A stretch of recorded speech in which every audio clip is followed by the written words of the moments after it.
Hey, what's going on everybody? It's Casey here, it's here on Fly and Tackle. And today I'm going to show you how to tie the IDS Leech, Ice Dub and Squirrel.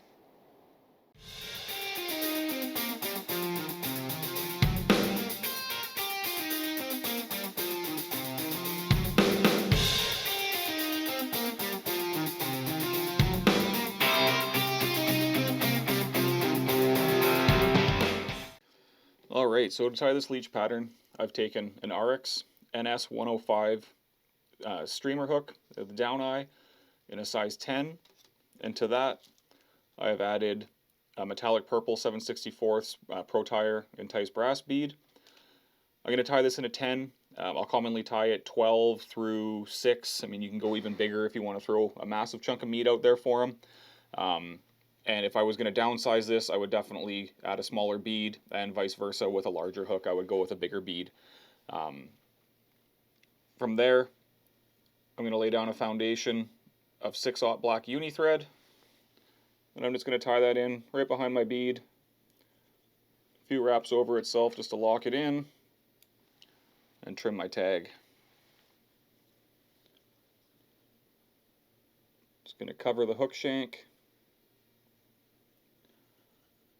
so that we have something to build our fly on. And I'm going to go back to about where the barb would be on the hook. This is a barbless version of this hook. One of the things I really like about these hooks is they do have that barbless option, and I'm just going to have that hang down so it's vertical to about where a barb would be if this was a barb version. By all means, tie this on whatever style of hook you like. I'm sure you've noticed in these tying videos I'm a really big fan of these Ahrex hooks, and actually this 105 streamer is a new model that or I shouldn't say it's new for us, but a newer model that we brought into the shop here. Really cool hook, nice long point on it. I don't think fish are going to fall off this hook all that easy. It's going to be a good one. Alright, so for the tail on this fly, I'm going to blend two different colors of marabou. Wapsi woolly bugger marabou in black and in purple. I'm going to go with a blend here. It's going to be, I mean, this is going to be majority black with a little bit of purple. I'd say, 2/3 to 3/4 black, with the rest being the purple marabou. And like you've seen me do with this material a million times on this channel, I'm going to pull it off the side of the stem.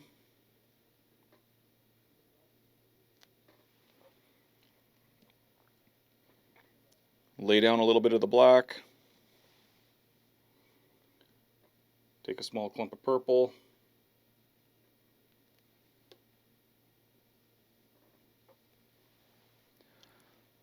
Lay that over top, lining up the tips.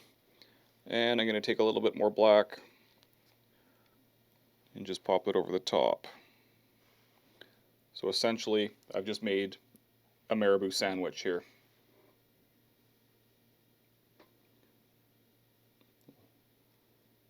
Roll this around, manipulate it a little bit so it's blended.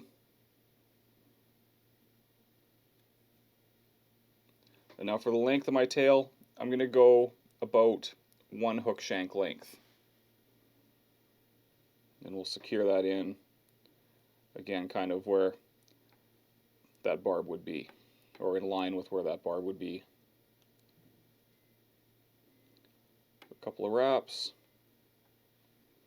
I like the length of my tail there. I'm going to trim the butts. I'm going to trim them at an angle, just so it kind of steps down. It's not just one big fat bump in the body.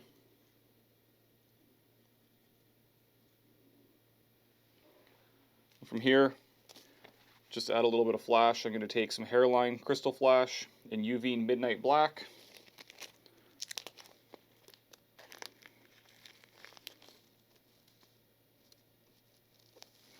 Just going to grab a single strand,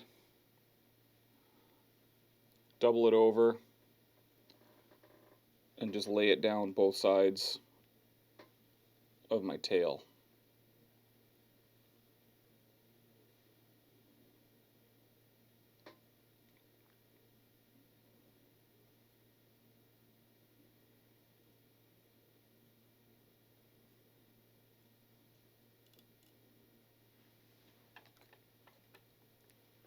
And we'll trim that to length. Now, patterns that have long marabou tails, they're very, very easy to foul. There's nothing worse than stripping your fly in thinking, man, I know I got that thing through the zone. Why didn't anything happen? Bring that thing close to the boat. You can see it swimming like a wounded bait fish almost with that marabou wrapped around. And that really sucks. It's very rare that a fish will take a pattern when that tail's fouled. So how I overcome this is I take my tying thread and I'm just going to bring it in behind my hook here, and I'm going to just make a couple of wraps over the marabou tail.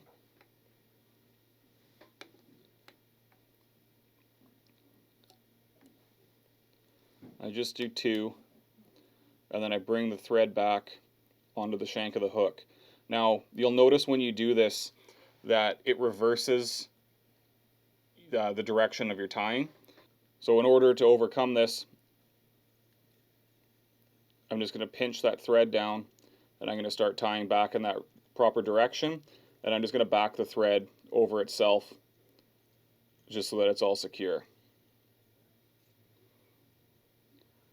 So I'm going to bring, so now that I've got that thread wrapped over the tail, it's made it much stiffer at the back of the fly, and the likelihood of that fly or that material fouling is pretty much slim to none. You got to do a real brutal cast to mess that up now. And not to say that I can't do it, but this will really help. So from here, got my thread back at the rear of the fly, and I'm just going to make a quick dubbing loop.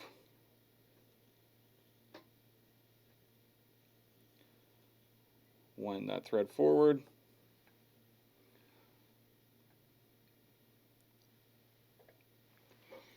And now in my dubbing loop, I've blended some Hareline UV Ice Dub in black and some OfishL Pine Squirrel in black.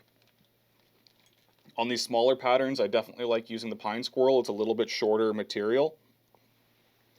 If I was going to go to a larger hook, I would jump it up into some rabbit hair just for a little bit of added length and a little bit more flow in the pattern. Not 100% necessary, but if you just have one, go ahead and use it. But for these smaller patterns, I definitely prefer that Pine Squirrel. So I don't have a coffee grinder here to do this with, but if you just kind of pinch it back and forth, work out the clumps of that ice dub, work it all together, leaves you with a nice dubbing mix, enough for a couple of flies.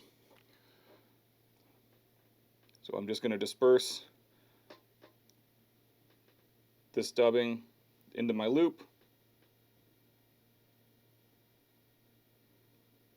And sometimes people will ask me, how big of a loop do you know to make? And I mean, I've done enough of these that I can eyeball it pretty good, but it's not the end of the world if you make it too big. I mean, even if you make it too small, you can always add more. You can do a second one. But if it's too big, you don't have to worry about wasting this. You can just pull that dubbing out of the dubbing loop. Here's a little bit that I have left over from another one that I can add back into the mix. I just pull that out, and then I can keep working with that material so it's not wasteful.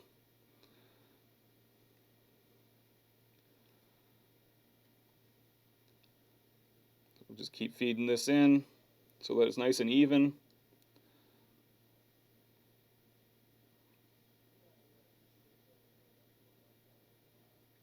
Use dubbing wax if you find that it helps you. I personally don't like dubbing wax. It's just something that doesn't work for me. But by all means, if you like using it, go ahead. So I've got my dubbing all in there how I like it. And we'll start twisting.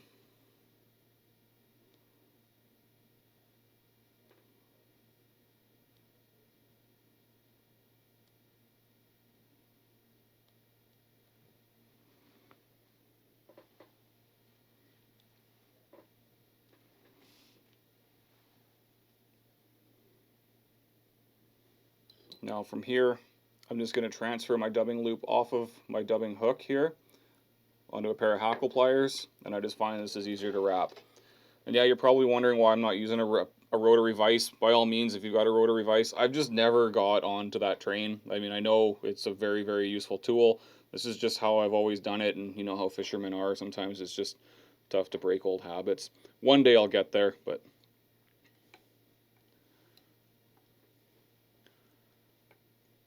so I'm just going to palmer this little mini dubbing brush forward, stroking the fibers back as I go.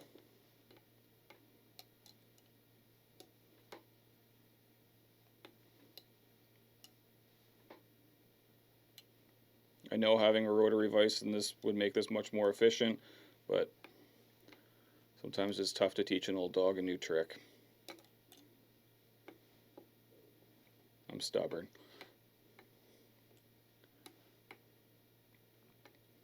So now that I've wound that forward, I'm just going to tie that off right in behind my bead. A couple of wraps in front. Trim that off. And like I said, we'll save that little piece there, just pick the dubbing out, add it back into the pile, and it'll be good to go for the next pattern. A couple of extra wraps there, just to lock everything in. Whip. The second one for good luck. And I'm going to trim my thread. Now I'll take my Renzetti dubbing teaser, tease out that body a little bit.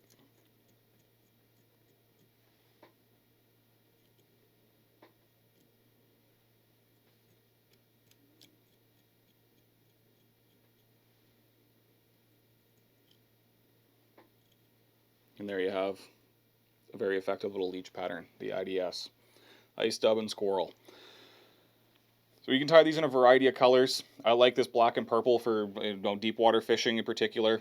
These colors show up well, give a good silhouette. Even you can fish it in the shallows in low light, so in the evening. It would be a very productive fly. I'll typically fish it on a full sink. Not to say that you can't fish it on an intermediate and shallow waters on a bright day. Yes, it will work. But this color combination I find really shines in that deeper water. Again, tie this in all your favorite leech colors.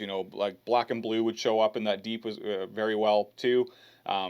Red kind of disappears a little bit quicker in the water column, but you can fish it as a shallower presentation. Your olives, your browns, maroon would be another good one, but just a good sort of standard base pattern that you can manipulate to fit the conditions that you're fishing. This will also stand out in stained water as well very well. But hope you found this video useful. Hope you like the fly. Give it a try, add it to your box. Let us know how it works for you. But always we'll have the materials linked, and you can find them online, www.c-run.com. Come see us in the shop, and don't forget to hit the like button and subscribe to us on YouTube. Thanks for watching, everybody.